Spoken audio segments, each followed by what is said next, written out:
Poxa, Samuel já estava morto lá, né? De Samuel capítulo 25. Então veja, essa é a diferença. Essa é a diferença de quem lê a Bíblia e de quem investiga, de quem examina. Tá? Você prestar atenção além do texto, além do título. Tá? E é isso. O capítulo 25 agora vai ser direcionado mais a uma figura feminina. Tá? Então nós vamos ter aqui agora a proeminência de uma mulher. E que mulher? Cadê minha amiga Raiane? Que mulher? Faltou, né? Não, ela que gosta dessas coisas, essas pautas feministas, né? Ela quer. Agora, o capítulo 25. Vamos lá. É uma história muito interessante, uma história muito bonita de 1 Samuel. Havia um homem em Maom que tinha suas possessões no Carmelo. E era este homem muito poderoso e tinha 3.000 ovelhas, 1.000 cabras e estava tosqueando as suas ovelhas no Carmelo. Ponto. Identificação. Vamos lá. Vou identificar para vocês aqui onde era esse lugar. Esse Carmelo não é o Monte Carmelo lá de Elias, tá? Não é. Essa cidade de Maom fica aqui, ó. Próximo a uma região também chamada Carmelo. Então, olha só. Está aqui Jerusalém. E olha onde Davi está agora.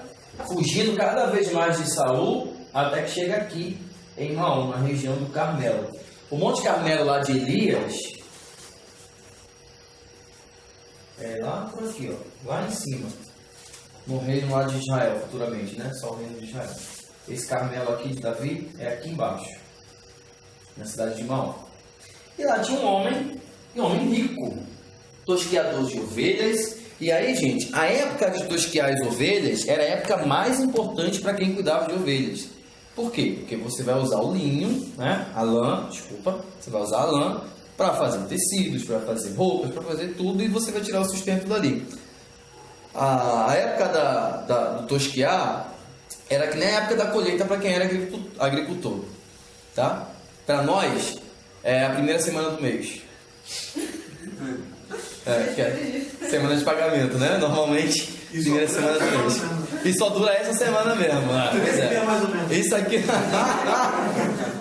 Isso aqui, eu tava falando com a minha avó ontem, né? A ela, pois é, ontem de manhã eu peguei dinheiro, na tarde já não tinha mais. É assim mesmo, o pobre tem uma coisa que ele tem alergia ao dinheiro, não pode ficar. Entendeu? E vamos lá, esse homem era rico. Versículo 3. E era o nome deste homem Nabal. Nome lindo para vocês colocarem aí nos seus futuros filhos. O nome de sua mulher, Abigail, mais bonito ainda. Se bem que Abigail é bem mais comum do que Nabal, mas eu acho feio. E era mulher de bom entendimento e formosa. Quando a Bíblia caracteriza as pessoas assim, é porque o negócio é sério mesmo. Mulher. A mulher de bom entendimento significa que ela era sábia. Uma mulher que edifica a sua casa, né, segundo Provérbios, e uma mulher formosa. Além de ser bonita, era inteligente, tá? Tá bonita e inteligente. Tá completa.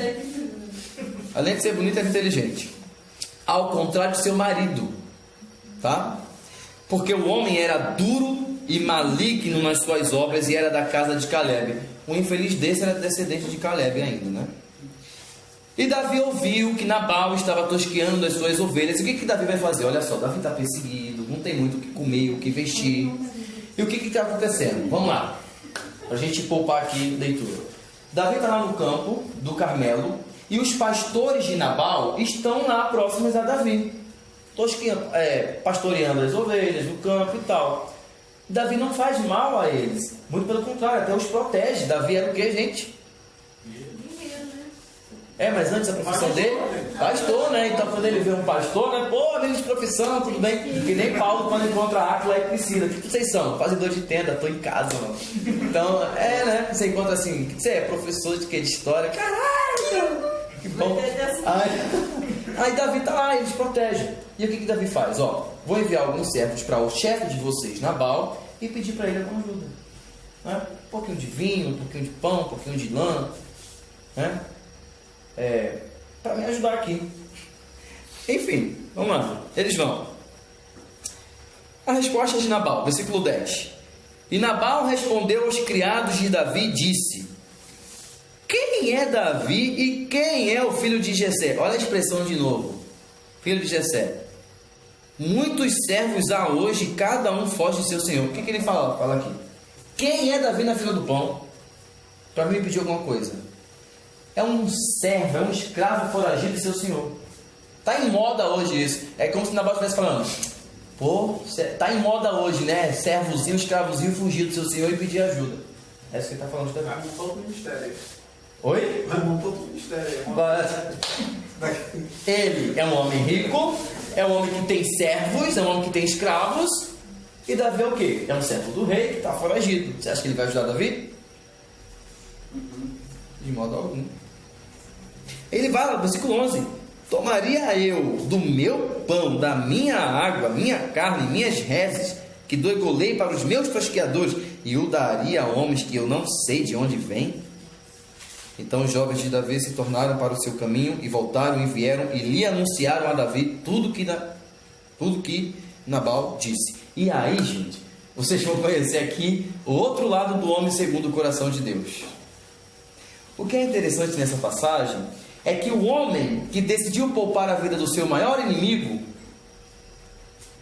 vai sentir uma ardência, um desejo de matar Nabal e tudo quanto lhe pertence. Versículo 14.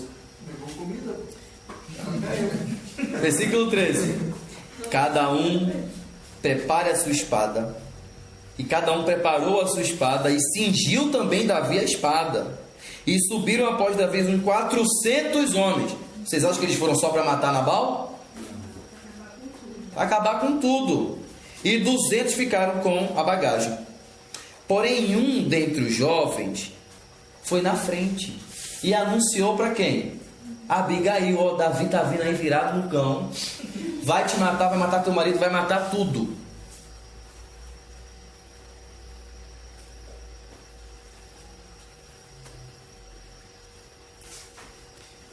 E aí, Nabal, sabiamente, vai tomar uma decisão.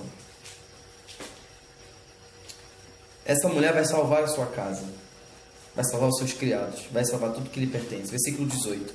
Então Abigail se apressou, tomou 200 pães, 2 odres de vinho, 5 ovelhas guisadas, 5 medidas de trigo tostado, 100 cachos de passas, e o pessoal que não gosta de passas, né? E 200 pastas de figos passados, e os pôs sobre jumentos. Olha só quanto ela está levando. E disse aos jovens: vocês vão na minha frente, e acha Davi lá. Porém ela fez isso ainda em segredo e não contou para o seu marido, porque ela sabia que se contasse, não ia acontecer. O cara não ia nunca permitir que isso acontecesse, né? E sucedeu que ela foi lá, montada num jumento, e desceu pelo encoberto do monte, e eis que Davi e os seus homens vinham ao encontro. Ela, quando viu Davi, antes disso, versículo 21, e disse Davi: na verdade, em vão tenho guardado tudo quanto este tem no deserto, e nada lhe faltou de tudo quanto tem, e ele me pagou mal por bem. Assim faça Deus aos inimigos de Davi e outro tanto, se eu deixar até amanhã de tudo que tem mesmo até o menino. Ele está falando: olha, os pastores deles estavam comigo, eu não fiz mal nenhum, não roubei, não assaltei, eu até protegi. Mas esse homem está me pagando o bem que eu fiz a ele com o mal. Então, já que é assim, que Deus me mate se amanhã a essa hora eu não ter matado ele e tudo que lhe pertence.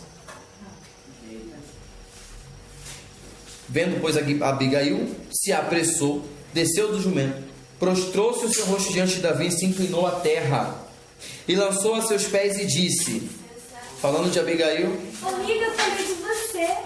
Bloco feminista. Boa noite. Falando de Abigail. E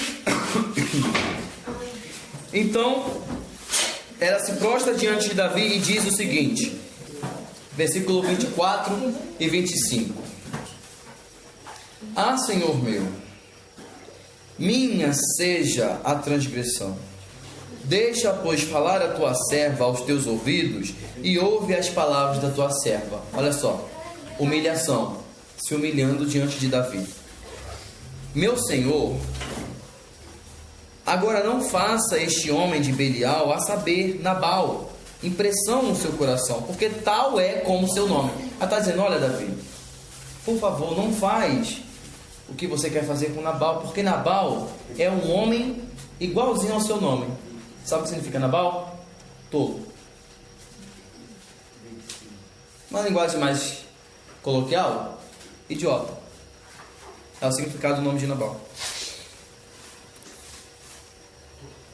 Então, veja só, Nabal é o seu nome, e a loucura está com ele. E eu, tua serva, não vi os jovens de meu senhor, que enviaste. Então, ela vai se declarar a Davi, vai pedir, vai implorar para poupar a vida de Davi, vai dizer: olha, quando você se tornar rei, e eu sei que você vai se tornar rei, você vai governar, você vai se levantar, vai ser poderoso, e não seja a tua mão contra nós. Ela vai implorar pela sua vida, a vida de seu marido e a vida dos seus servos. E o versículo 32 e 33 vai dizer assim: então Davi disse a Abigail: bendito o Senhor Deus de Israel, que hoje te enviou ao meu encontro. E bendito o teu conselho, e bendita tu, que hoje me estorvaste de vir com sangue e de que a minha mão me salvasse. Olha só o que está acontecendo aqui. Deus usa uma mulher sábia e inteligente para mudar a intenção do coração do homem que era chamado de quê? Homem segundo o coração de Deus. O que isso nos mostra? Não tem a ver com título, não tem a ver com cargo, não tem a ver com posição. Todos nós, como Davi, somos passíveis de momentos de fúria, momentos de exaltação, de ameaças. Somos passíveis de pecados, muitos pecados. E Deus usa quem a gente menos espera para mudar a nossa forma de ser, para mudar aquilo que nós tentamos fazer. Contraposto agora, Saul tentou matar os sacerdotes do Senhor. Deus impediu? Não. Deus permitiu que Saul fizesse. Davi tentou matar Nabal, toda a sua família e seus servos. Deus permitiu? Por quê?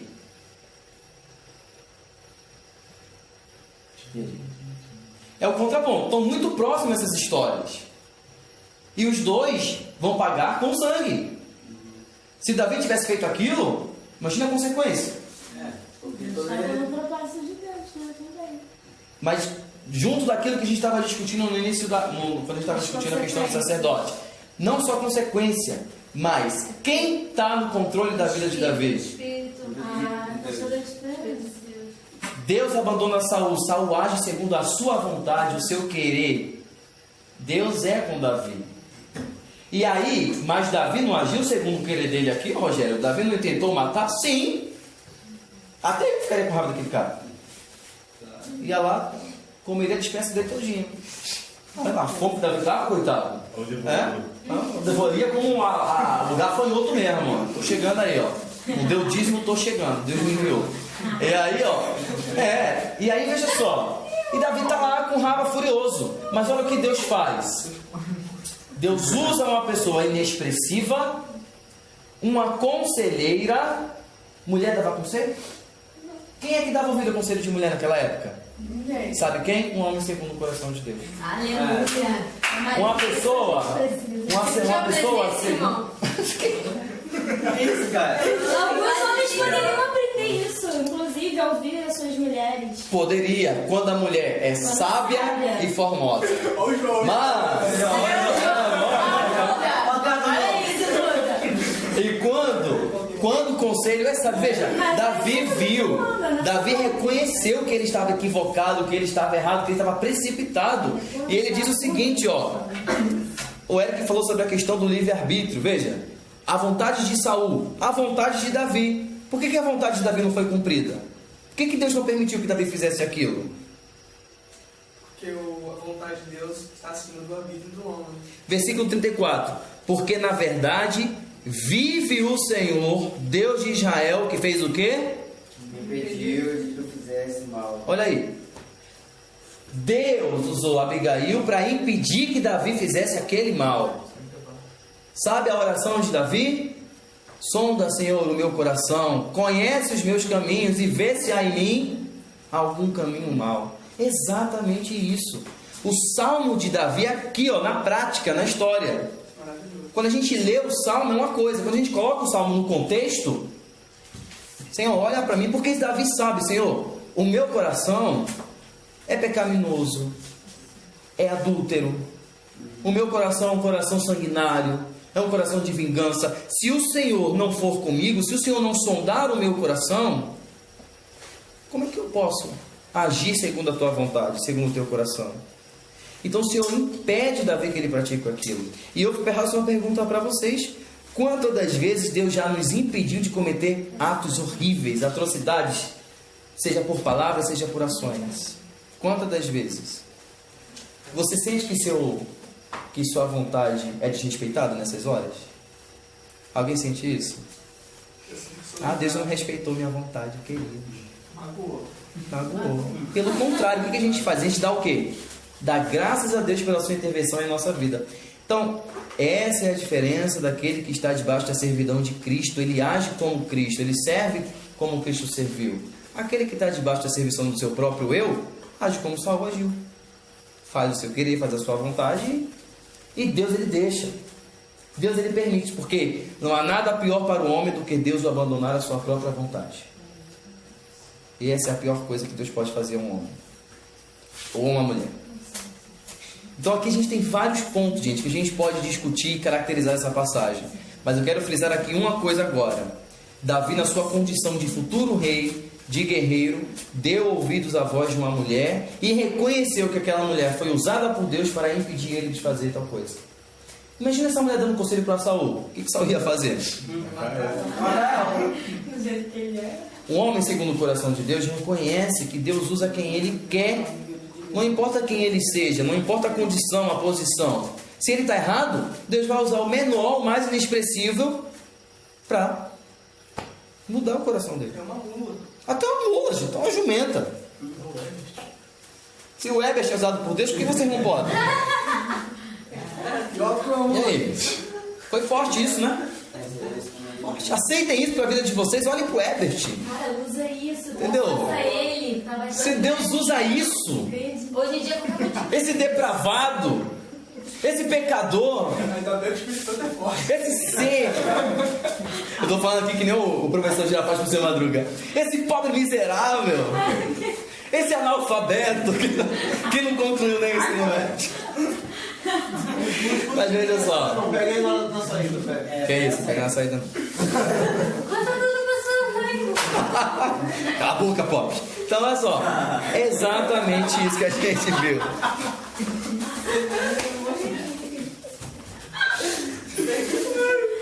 Vocês vieram com tudo, hein? Olha só, vamos lá. E agora, olha o segredo da mulher. Olha a astúcia da mulher. Vamos lá. O 28 vai ficar pra semana que vem mesmo, meu Deus. Mas Deus é perfeito. Deus é bom. Você leu o quê? 27 ao 29. 26 ao 30, né? Você não notou que você não tinha passado por essas passagens, não? Cara, eu falei que eu andei, gente, eu achei muito estranho. Eu tava olhando, eu falei, Rogério, não vi que ele falou disso. Mas disse que eu sou lelé, né? Aí, eu fui e comecei no 26. Eu pensei que, né? Você já tá adiantado. Você já tá Mas eu adiantado. não li, eu dei spoiler. Mas ela Não dá spoiler, tá? Eu fiquei até perguntando foi um negócio aí, tipo, vai chegar uma parte aí que eu fiquei. Não dá spoiler, vamos lá. Vamos continuar. Davi respondeu para ela: sobe em paz à tua casa, vês aqui que tenho dado ouvidos à tua voz e tenho aceitado a tua face.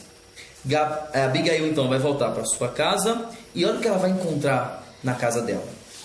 Eis que em sua casa havia um banquete, como um banquete de rei, e o coração de Nabal estava alegre nele, e ele já muito embriagado, pelo que não lhe deu a entender alguma palavra, pequena nem grande, até a luz da manhã. Encontra o seu homem, com a mesa farta, já embriagado pelo vinho, enquanto Davi está lá do outro lado com fome. Olha a discrepância. Queria matar ele, ou seja, presa fácil. Presa fácil. E tava Já era, né? E bêbado ainda. O cara ficou bêbado até a manhã do dia seguinte. Olha só, ele não entendia alguma palavra até a luz da manhã. Vamos continuar a história. Sucedeu, pois, que pela manhã, havendo já saído de Nabal o vinho, né, sua mulher lhe deu a entender aquelas palavras, e se amorteceu nele o seu coração, e ele ficou como em pedra.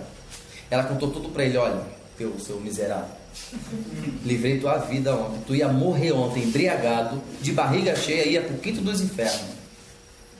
Davi ia aqui te matar. Aquele homem, quando escuta aquilo, a expressão dele ficou como em pedra. A Bíblia não fala que ele se arrependeu. A Bíblia fala que ele ficou espantado pelo livramento. Ele ficou tão espantado que nem repreendeu sua mulher pelo que ela fez. E olha só,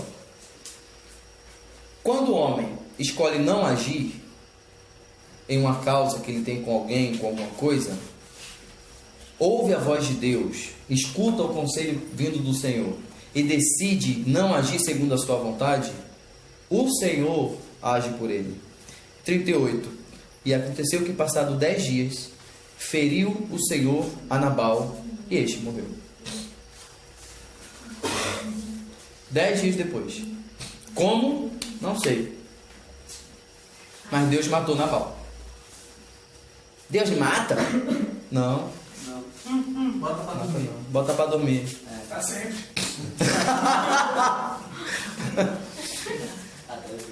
Morre, mas passa bem. Tá descansando. Agora, eu quero que vocês entendam isso. O versículo 39. Olha a palavra agora do homem segundo o coração de Deus. Olha só o reconhecimento. Olha só o que Davi vai falar. Bendito seja o Senhor, que pleitou o pleito da minha afronta da mão de Nabal. Ou seja, que julgou a causa por mim, que agiu por mim, e deteve a seu servo o mal, ou seja, me impediu de fazer o mal, fazendo o Senhor tornar a Nabal sobre a sua cabeça. Ponto, até aí. Veja só. Ele engrandece o nome de Deus por Deus ter impedido de ter feito aquilo. Vocês já leram o final do versículo, mas a gente vai falar dele ainda não. Pera aí. Por isso que eu falei, caramba. Eu sei. Eu sei que vocês querem falar disso. Mas olha só. Primeiro ponto aqui eu quero frisar é isso. Depois a gente fala dos desejos de Davi. Do olho grande dele.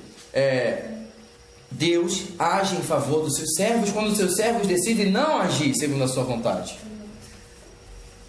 Isso vai de uma afronta, vai de uma perseguição, vai de uma causa, vai de, enfim, em todos os nossos meios, em todas as nossas circunstâncias. Você prefere agir segundo o seu coração ou segundo o coração de Deus? Davi nos ensina aqui que é melhor dar lugar para Deus agir do que nós mesmos tomarmos nossas atitudes. Desta forma, Davi não teve sangue inocente na sua mão. A ira dele não se manifestou porque Davi pecou por se irar. Alguém peca por ficar irado? Não. Se for assim, Jesus pecou. E Deus peca todos os dias. Se fosse assim, eu irei, mas não pequei. Não é pecado se irar. Mas quando a sua ira se torna prática, ela é manifestada, aí o pecado jaz à porta. E Abigail ficou viúva, né? Abigail ficou viúva. Como Davi era um homem muito compassivo, era um homem muito de Deus, né? Sentimental. Ele falou: chama aquela mulher. Chama aquela mulher, porque eu tô querendo ajudar ela aqui. Ela vai ficar viúva, desamparada, né? Trágico. A notícia chegando para Davi: o Davi, Deus matou Nabal. Trágico. Chama a mulher dele. Senhor amado, exatamente. Vamos enterrar ele. Depois do velório. Quer casar comigo, Abigail? Depois de um tempo, eles se casaram sim. Ela foi sua mulher. Agora preste atenção. Isso não foi só de Davi. Vocês acham que o fato de Davi ter se enamorado dela é claro que Deus usa todos os atributos. Ela era uma mulher muito bonita e inteligente. 2 atributos. Davi se apaixonou pela beleza dela, mas Deus o pôs no seu coração algo muito mais do que a beleza dela, a sua sabedoria. Aquela mulher tão somente de viúva de um jumento, se tornou esposa consorte de um rei. Recebe aí. Amiga, eu tô profetizando por sua vida. Recebe aí. Mas por quê? Porque as atitudes de Abigail foram retas e corretas diante do Senhor. E Deus a exaltou dessa maneira. Deus, dessa forma, satisfaz o desejo de Davi. Davi podia pegar quantas mulheres quisesse. Quantas mulheres ele pudesse sustentar. Agora eu vou explicar para vocês o porquê que ele tomou Abigail por mulher. O motivo que a Bíblia dá. É para não ficar sozinho. Não tem Segundo o versículo 43 e 44, Davi ele tomou Abigail por mulher, mas também tomou Aionã, uma tal de Aionã de Jezreel, e ambas foram suas mulheres. Por quê? Porque Saul tinha dado Mical para Palti, um servo dele. Lembra que Mical ficou lá na casa de Saul, né? Saul pegou Mical e deu para outro homem. Então, dessa forma, dessa maneira, por que Saul faz isso com Mical? Davi é ligado à família real por causa de Mical. Ele é genro de Saul. Então, além da questão de ele ser ungido, ele é da família real e descendente do trono, por motivos tanto espirituais, religiosos, questão da unção, como motivo físico, questão de casamento. Quando Saul ele tira Mical de Davi, está tirando uma possibilidade de Davi ascender ao trono através do casamento com Mical. Ou seja, ele tira Davi da família dele mesmo, de Saul, né? Mas depois Mical volta, porque mulher sempre volta. Vamos lá. Então Davi teve quantas esposas? Oi? Vamos lá. Mical foi a primeira. Abigail, nós estamos aqui em Aionã. Não vai parar, vai ter mais. Além das concubinas. Se eu não me engano, a próxima vai ser aquele caso. É de família, né? Esse negócio assim. É de família. É de família. É de família. Uhum. É de família. Mas olha só, o rei, nenhum rei na antiguidade, é pouco, a gente pode contar no dedo, um rei monogâmico. Tá? Não pelo querer dele, até muitas das vezes o próprio rei não queria, mas ele era obrigado a casar com várias mulheres. Por quê? Negociações, né? Como é que fala? Negociações entre reinos, exatamente, porque se a minha filha é casada com sua filha, eu não vou fazer guerra com você. Agora, se você repudiar minha filha, eu te mato. Eita. Né? Foi assim que nasceu a igreja anglicana. Que era um objeto, né? A igreja anglicana nasceu por causa de um conflito entre casamentos. Aí ele. Catarina de Aragão, rainha da Espanha, casada com Henrique VIII, rei da Inglaterra. Catarina de Aragão não dava filhos para Henrique VIII, Henrique VIII repudia ela, a igreja católica. Repudia a ação de Henrique VIII, Henrique VIII repudia a ação da igreja católica e fundou a igreja para ele. A igreja anglicana. Né? Ele não teve motivo religioso nenhum. Depois também repudia o que ele fez. Que depois repudia o que ele fez, exatamente. Então, ou seja, a circunstância que nasceu é ruim, é feia, mas surgiu, né? Então, assim, você vê que isso não é uma coisa. A Teresa tá com uma cara assim que...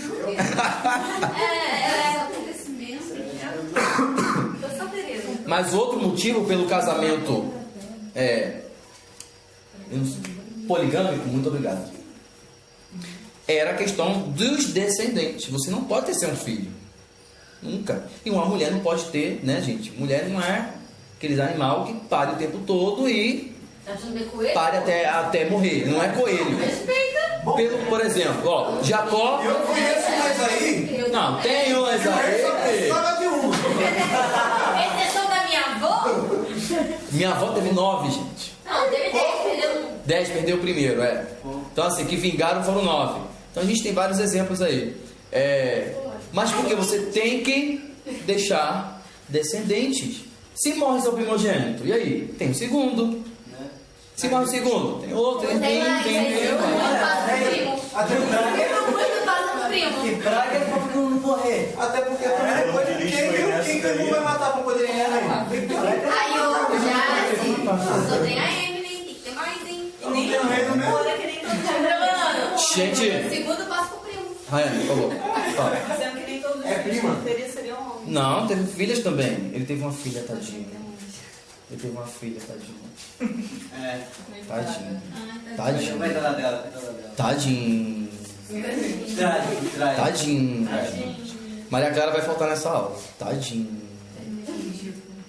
Tadinho. Enfim, eu não vou dar spoiler. Quando a gente chegar em 2 Samuel, a gente vai ver. Ele tem vários filhos. E os filhos de Davi, Deus é misericórdia, Deus é mais. Vamos lá. Deus é por isso que eu tenho medo de ter filho. Vai que nasce assim. Vai que não puxa o pai. Repreendido. Ou puxa o pai. É só você falar o seguinte. Não, outro divino se faz não. Até porque o mundo não aguenta. Não aguenta não. O mundo só aguenta um de nós. Só foi dividir. Outro de nós, não dá. Para fechar hoje, capítulo 26. Davi poupa outra vez a vida de Saul. Parece que Saul gosta de passar vergonha. Gosta. Não pode ver uma vergonha que quer passar. Então vamos lá. Saul volta. Sabe quando o coração de Faraó era endurecido?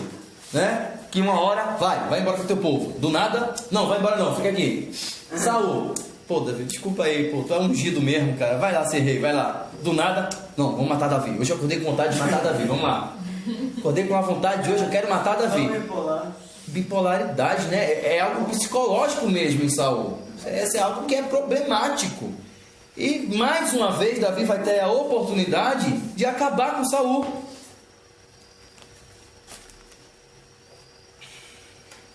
Eles vão acampar no outeiro de Áquila, que está perto de Gesimão, junto ao caminho. Porém, Davi ficou no deserto e viu que Saul vinha após ele ao deserto. Versículo 4. Pois Davi enviou espias e soube que Saul vinha de certo. Desta forma, versículo 7. Vieram Davi e Absai de noite ao povo. E eis que Saul estava deitado. Ele vai perseguir Davi e dorme. O mais incrível é isso, entendeu? E dormindo dentro do lugar dos carros, é muito confiante. E sua lança estava pregada na terra à sua cabeceira. Ele deitado e a lança dele em pé, do lado da cabeça dele. E Abner e o povo estavam deitados ao redor dele. Imaginem a cena. Todo mundo deitado e Davi indo lá para pegar. Antes disso, gente, esqueci de mostrar para vocês, olha só. Vou fazer uma análise aqui rapidinho. Que cena é essa? Não tô vendo nada. Oi? Abigail se lança nos pés de Davi. Olha os jumentos aqui atrás, que ela trouxe consigo.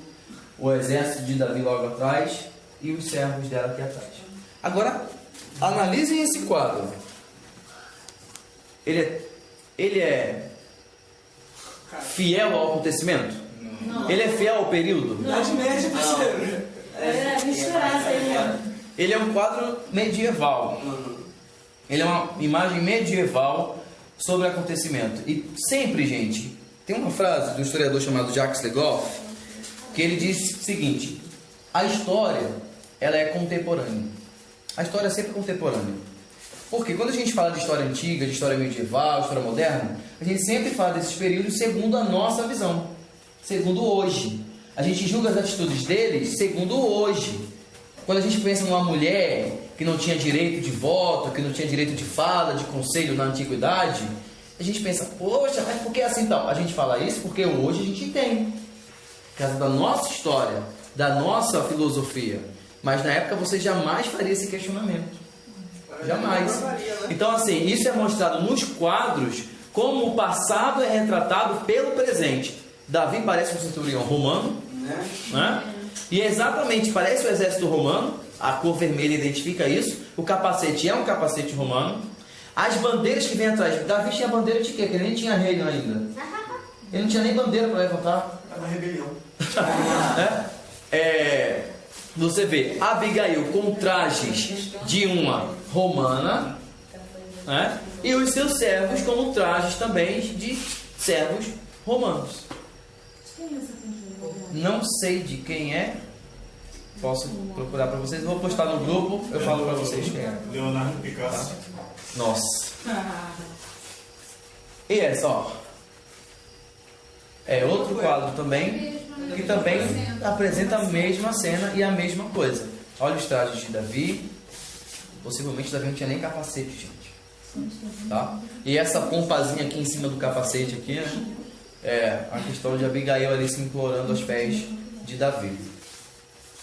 São quadros que retratam cenas bíblicas, mas que eles precisam ser interpretados dentro do seu contexto que foram produzidos e o contexto que eles querem dizer dentro das escrituras. Ok? Uma partezinha de história da arte aqui na...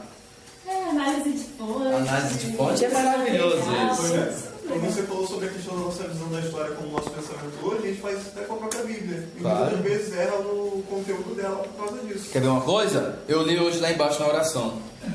A mulher, pois, não se ataveie com joias, com pérolas, com tranças, nem com penteados, mas façam obras dignas de mulheres servas, mulheres obedientes.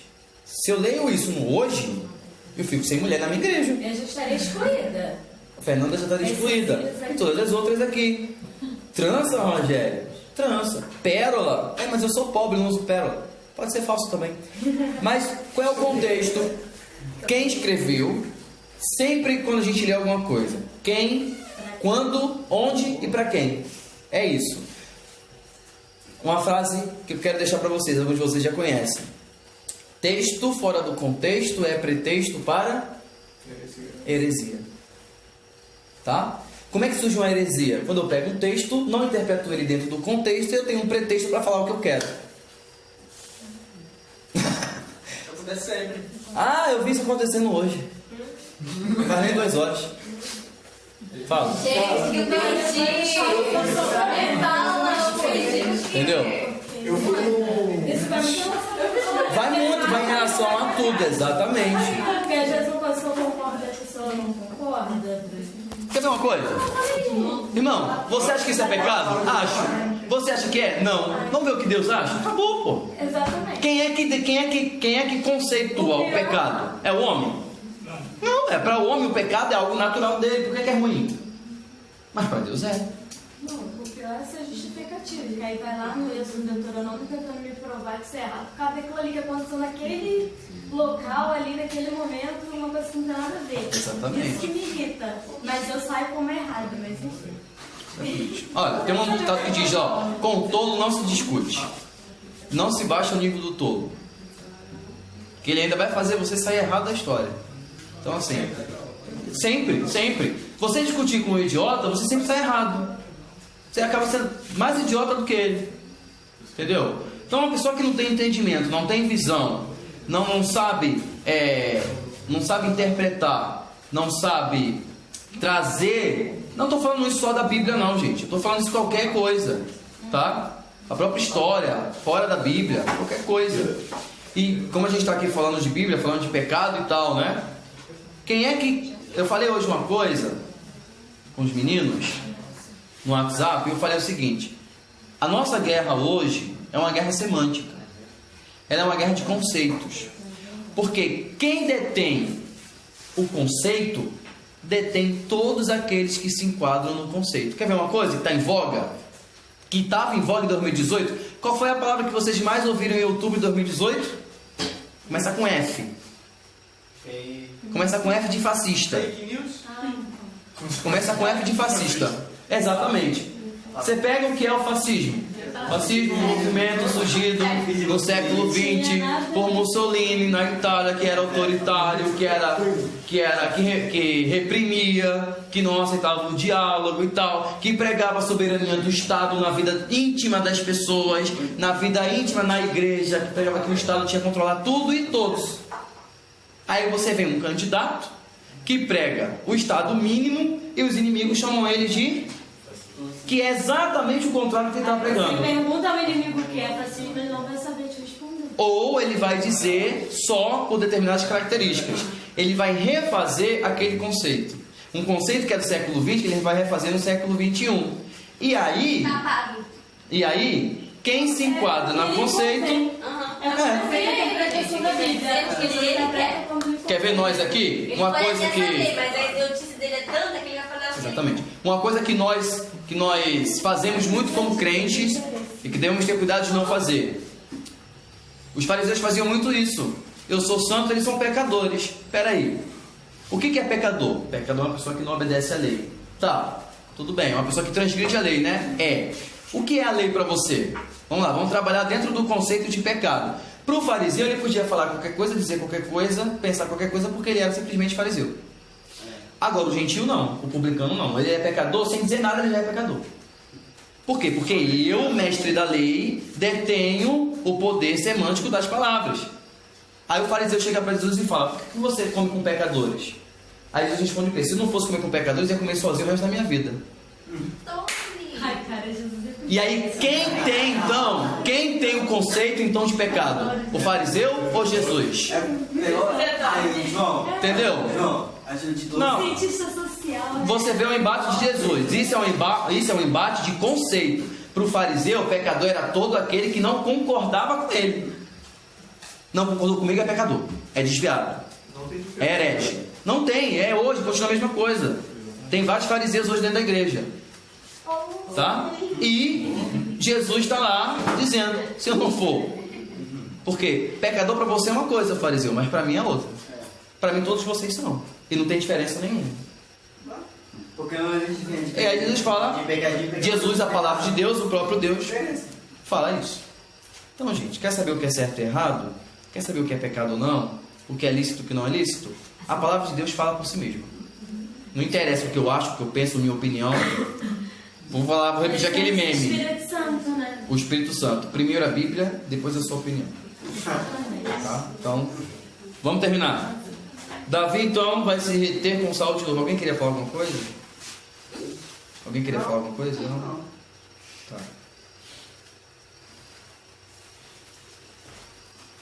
De novo, olha só o versículo 8.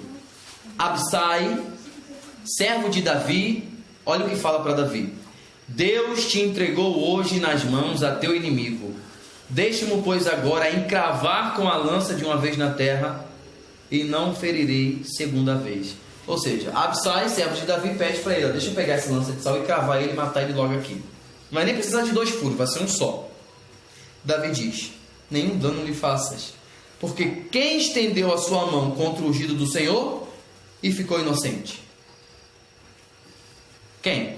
Em toda a história levantou a sua mão contra o ungido de Deus e saiu impune?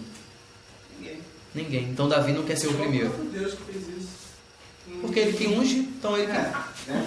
Eu posso. E Deus não levanta a mão, ele abaixa, né?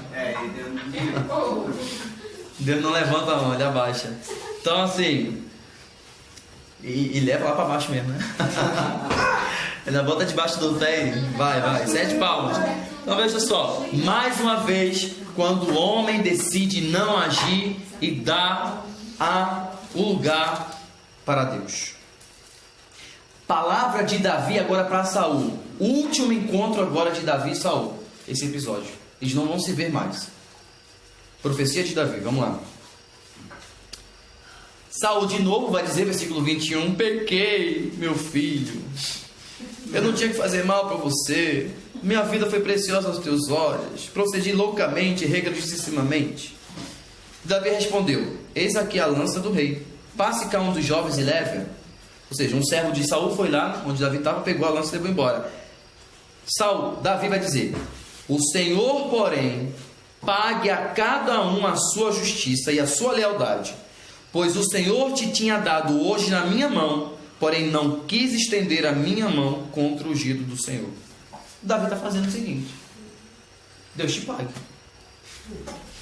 Eu não vou fazer aquilo que Deus não me permitiu fazer, que Deus não me instruiu a fazer, mas que Deus haja contigo segundo você tem agido comigo. É a palavra de Davi. Está errado? Mas Davi desejou a morte de Saul. Os crentes Nutella hoje em dia, né? Não, você não pode botar palavras pesadas assim nas pessoas.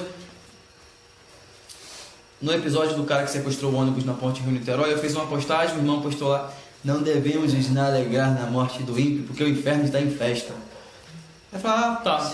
Então eu não devo me alegrar na vida de 30 inocentes, né? Eu esqueci o número lá de pessoas que sobreviveram. 37 inocentes, eu não posso me alegrar. Não, mas a Bíblia fala que a gente não pode se alegrar, porque Deus fica triste quando o ímpio morre. Onde é que está escrito isso? Pronomes. Pronômios, né? Pronômios 66, versículo 6. Onde é que está escrito isso? Onde é que está escrito que Deus não age com justiça segundo aqueles que praticam iniquidade? Onde é que está escrito que Deus não usa as autoridades constituídas, aqueles que detêm o monopólio das armas, da violência, como Davi estava prestes a se fazer, para aplicar a justiça no mundo? E aí? Pilatos podia matar Jesus. Pilatos decretou a morte de Jesus. O que Jesus falou? Não me mata, Pilatos. Foi isso? Não. Você vai me condenar à morte? Porque Deus te deu o poder de fazer isso. Se Ele não tivesse te dado, você não me condenaria. É a palavra de Jesus. É a palavra de Jesus para Pilatos. Exatamente. E aí você vê. Né? Aí a gente vê, né? Aqueles crentes de... Isso é o raciocínio daqueles crentes que leem a Bíblia assim. Deus no Antigo Testamento era vingativo e sanguinário.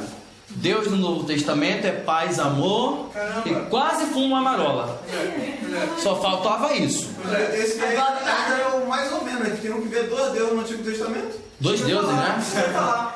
Uma vez um amigo meu, teólogo falou assim: se o Deus do Novo Testamento é um Deus de amor que salva, então qual é o Deus do Antigo Testamento? Eu fiquei... Cara, acho que é a escrita é diferente. Isso é papo de sociólogo. É muito. Normalmente, mas é sim. Porque, sabe por quê? Não, mas não é questão. Olha só. Porque os sociólogos analisam Jesus pela figura humana de Jesus, pelos discursos humanistas de Jesus, assim como os filósofos. Jesus é um filósofo, Jesus é um sociólogo, Jesus é um psiquiatra, Jesus é um terapeuta. Então as pessoas que trabalham nesse... Jesus é um historiador. Então, veja, só nós aqui, para nós aqui, Jesus é muito mais do que isso. Jesus é Deus. Então para nós esse entendimento é muito simples, é muito fácil a gente entender. Que Ele é único, que Ele não muda, que Ele não se arrepende. Né? Rogério, tem uma pergunta. Então nesse versículo aqui, que Davi disse que não toque os ministros do Senhor, com base nisso aqui, eu já ouvi pessoalmente, olha só, eu já ouvi pessoalmente pessoas querendo defender práticas erradas com a desculpa. Intenção, tipo assim, desculpa, ótima palavra. Tipo assim, eu tenho algum título, eu tenho isso, eu tenho aquilo, e por causa disso não toque, não toque no ungido do Senhor, não toque nisso, tudo levantado, então eu posso fazer basicamente o que eu quero. Acho interessante se explicar o que significa. A gente discutiu isso no início da... Isso, sim. É o não julgueis, é atualizado não julgueis, né? Então, ou seja, a pessoa pode fazer o que quiser, pode errar. Os erros de Saul, então, são justificáveis segundo o pensamento dessa pessoa. E Davi estava confirmando isso. E Davi confirmava isso quando deixava ele viver, segundo o pensamento dessa pessoa. Usando o nome de Deus ainda. Usando o nome de Deus, exatamente. Então é isso, gente, olha só. Semana que vem, a gente vai terminar o livro de 1 Samuel, capítulos 27 até o... Agora fala, vamos lá, 27... Até o 31, tá? Se der tempo, a gente vai iniciar já a 2 Samuel, mas eu creio que não dará. Por quê? Deixa eu falar pra vocês. Semana que vem, a gente vai fazer uma atividade aqui, mas que vocês já devem se preparar durante a semana. Temos aqui 11 pessoas. Eu quero que vocês se dividam em 2 grupos. Pode ser os do meu canto esquerdo e os do meu canto direito.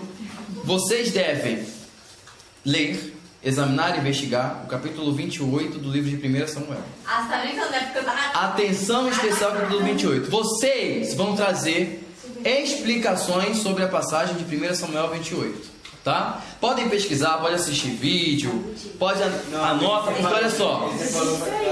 Então olha só. Grupo. Fernanda, Tereza, Maria Clara, Rayane, Léo. Outro grupo. Não, pera aí. Não pode. Vamos equilibrar isso aí. Vamos equilibrar.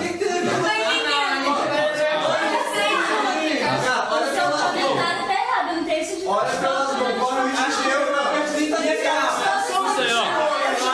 Vocês, ó, vou deixar o seguinte. Sim. Olha só, até porque todos vocês todos vocês vão ler, vão pesquisar, vão investigar. E não vai haver aqui. Eu fiquei. Não vai haver certo ou errado. Só se trazer heresia pra cá. A gente vai queimar na fogueira. Tá? Não, assiste.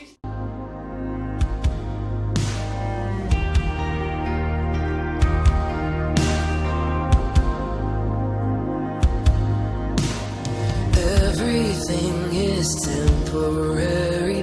God, you're never ending. Though it seems you sometimes hide, you rise in perfect time. Bread of heaven, living water, God of our salvation. Like a shepherd, you will lead us